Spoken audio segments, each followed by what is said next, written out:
Hey there you guys, welcome back. Today we are going to transplant this Ludisia discolor, the jewel orchid.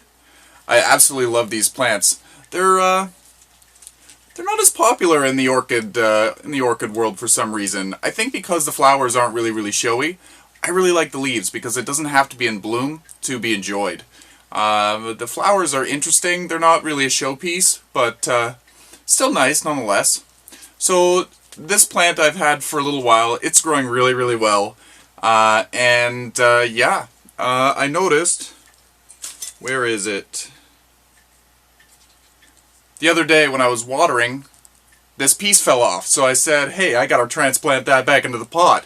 But this pot, I don't know that you can see, doesn't have a lot of space in it for this little piece of plant.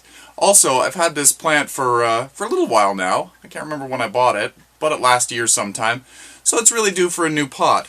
And I've been seeing some photos online of these growing in planters. And they look really nice when they're in a nice dish garden. And allowed to ramble over the sides, just looking really pretty. So I ended up buying this little pot. So my hopes is that they have shallow root systems, by the way, so you don't have to have a deep pot. So my thought is that it would ramble across here and then kind of spill over onto the table and it'll look really pretty. Whether that happens or not, that is totally up to the plant. So fingers crossed. And yeah, let's give it a shot. So Ludisia is an interesting one. It's a terrestrial orchid, so the verdict is out what you should use for media. What I have it here in, and what it came in, is just potting soil. A light, airy mixed potting soil, probably with good airflow through it. But it just looks like a peat-based soil with some perlite in it. You guys can't see that, but when we come in closer, we'll rip it apart and see what's actually inside.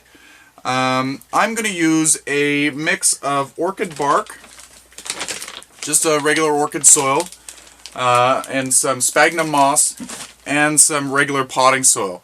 I'm going to mix them all up together. In nature, these will grow in the ground. They're terrestrial, but usually when they're growing in the ground, they're growing in some leaf litter and other very airy mixes. So planting them directly in a potting soil, I can understand how that might not be the most beneficial for them. So we'll experiment, we'll try some things new, and, oh, actually, I have this other jewel orchid over here. This is a variety that I got from Cloud's Orchids at the latest orchid show, and this one's called Spider-Man. This one is planted in sphagnum moss, so they chose to do that. This one's planted in regular soil, so let's do a mix of both worlds, see what happens.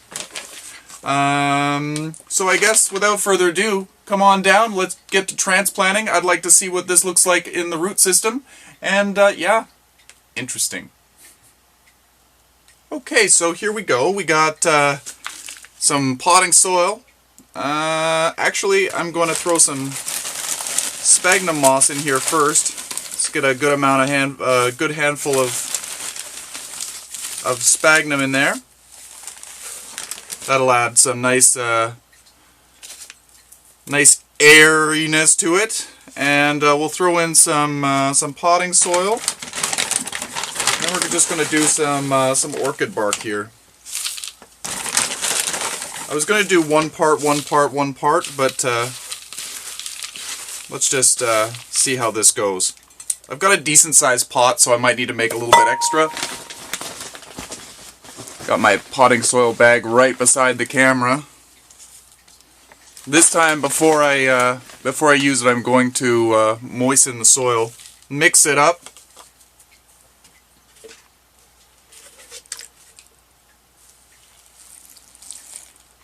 Add some water to that. I'm going to pause the video while I mix this up. It'll probably take a minute or two for it to absorb all the water. Okay, so we got all this mixed up. Looks good. I love the smell of soil when it gets mixed. Potting medium. Ugh. There's something about it. It's just infectious to me. It just makes me feel good. So, I'm going to take a piece of paper towel. I'm just going to cover over the hole in the bottom of the pot.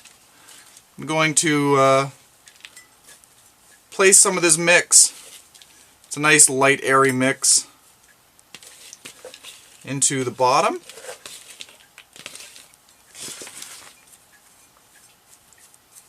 Like so. Just going to pat it down. Now let's see what the root system looks like on here. This plant has grown really, really well for me. It's very healthy.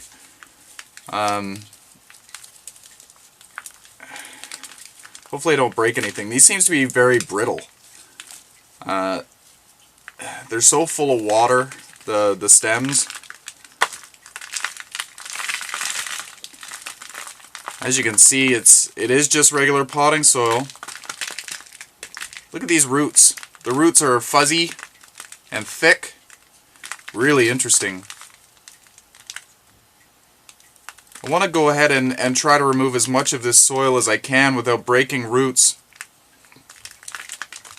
I'll probably end up pausing the video now and get in here and do my best without damaging anything.